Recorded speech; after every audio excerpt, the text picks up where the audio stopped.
KMLE Nation, what's going on? Look who it is. Look who we found backstage. Of course, it's Craig Morgan. Big howdy. Man. We're talking about it's been 15 years that you've been doing this. It's a long time. That makes I you. said I wished I could remember it all, but it's not because of some people don't remember. Right. I've had a lot of head injuries. Oh my gosh. Let's talk about country music for a minute because I want to get your opinion. You've been doing this for a minute now. Your boy Justin Timberlake. Yeah. What do you think about that?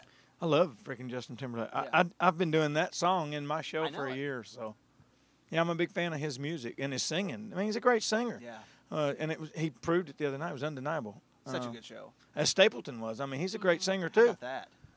Yeah, it was great. I think it's good for our format, man. What happened? That was for me personally. I think it's one of the most enjoyable CMAs I've ever been to. Yeah. Tell us the difference because being there versus watching it on TV. What do we not realize about the CMAs or the award shows? All the changes that take place in the dang seat warmers. If you get up and go get a drink or go take a piss, you come back and somebody's sitting in your seat. Is that right? Yeah. And you have to kick them out, or do you have to sit somewhere Yeah, else? they got to get up. They're just there to fill your seat till you get back. Is it weird? Like, is the seat technically warm, so you've got someone's ass warm? No, like they call them seat warmers, but they stay there so that the cameras, don't have an empty seat. Gotcha. Watch the show. You'll see the camera. You'll see me in Little Big Town, and then it'll go to commercial. You come out and you're like, oh, where'd they go? Yeah. And then it goes again. You go, oh, there they are. Where are they at? It's weird, We man. talked to Dirks a few years ago about that anticipation when you're up for an award and being on TV. That's kind of intimidating, right? Because they show everybody that could win the award. Yeah. And then they basically show 4 losers and 1 winner. Yeah, yeah. When you're up for those kind of awards, like, do you have to like walk yourself through that kind of stuff, like not to have like a sour face, because. Not really. When I was nominated twice for Best New Artist.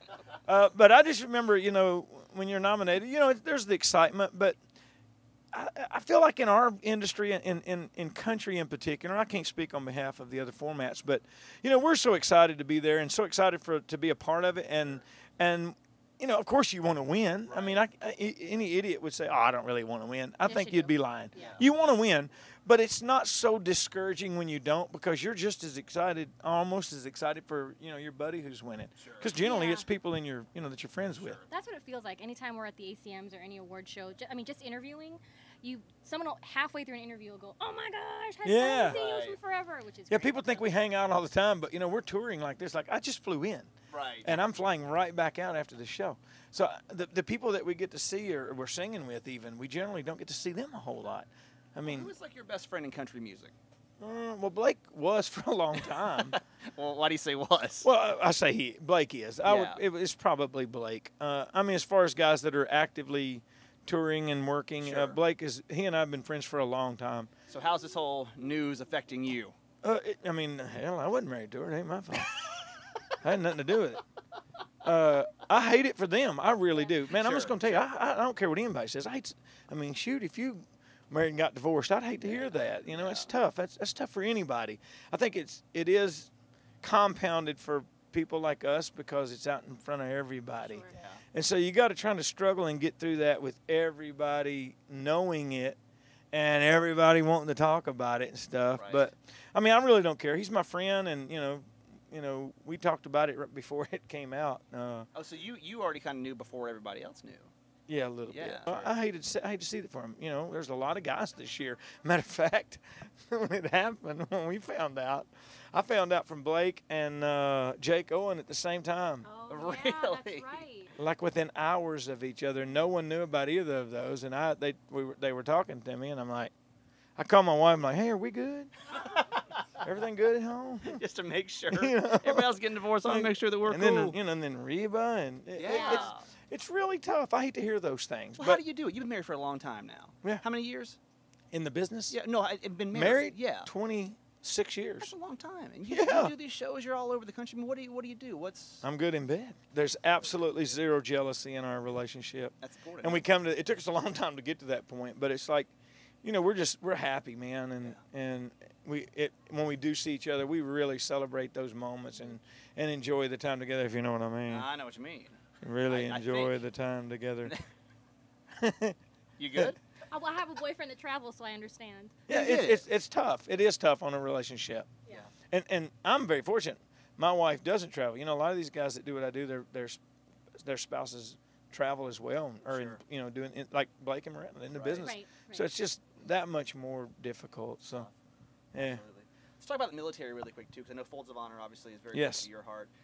We're doing a thing called the Big Thank You, where we're trying to get 20,000 letters written to send. Yeah, written to send. Yeah.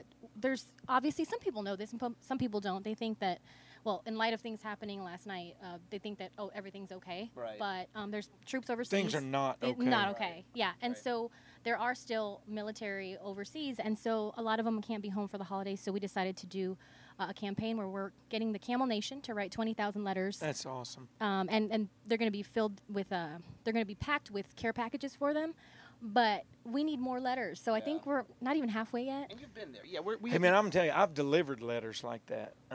I've actually sit and watched these guys, and people are writing it. And I can tell you, I know the first time I did it, it felt a little weird, Sure. because you're writing a letter to someone, Right. and you hope that someone gets it and cares. It's amazing to watch these guys, and I'm talking from 1-star generals down to privates, to get a letter from a complete stranger and read it. And I've seen grown men with tears in their eyes, because it gives them, I mean, they're already proud of what they do. Yeah. But to read that and to know that people at home cared, someone cared enough to say thank you in a letter, it means a whole lot to them. Sure. So that's awesome that y'all are doing that. It's important to hear that from you, Yeah. especially with your background. Just for by you sure. saying that, somebody's going to get inspired. Yeah, so we appreciate thank that. you. Well, I hope they do.